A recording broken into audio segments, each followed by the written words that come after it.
I think it's fair to say, regardless of anybody's political orientation, that the president you served under could be described as unorthodox.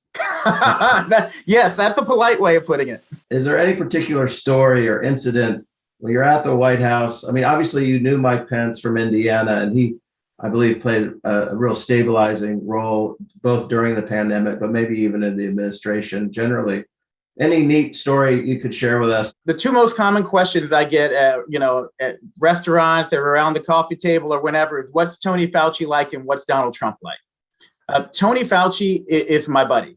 He really is. What's funny is he and I would get together on the phone every night and go over talking points because we knew we'd be on the news the next morning.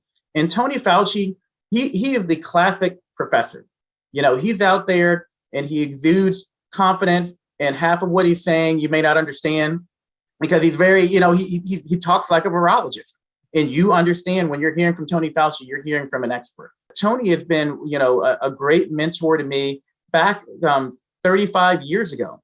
Tony went through this with HIV when he was my age now, or even younger. And so Tony, he would reassure me a lot when we would have conflicts with the media and with the public. He'd say, the HIV community hated me, even though I was in the lab fighting for them. In many cases, the people who I was fighting for very much came after me because of who I was with, and I was seen as the big government. So, what I learned from talking to him was, as much as we act like these things are new, they've been happening throughout history over and over and over again. And so you just kind of take a deep breath and you move forward. Now, Donald Trump, what I tell people about Donald Trump is he is exactly who you think he is. Arguably, we had more information on Donald Trump than we've ever had on any person we've elected president in our lives. He was 70 years old.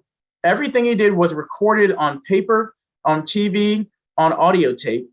And he actually told you what he was going to do. He said, if I get elected, I'm going to build a wall.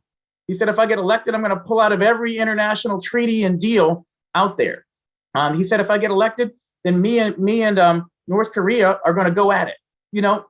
Everything that he told you he was going to do, he got elected, and then he did, or at least he tried to do it.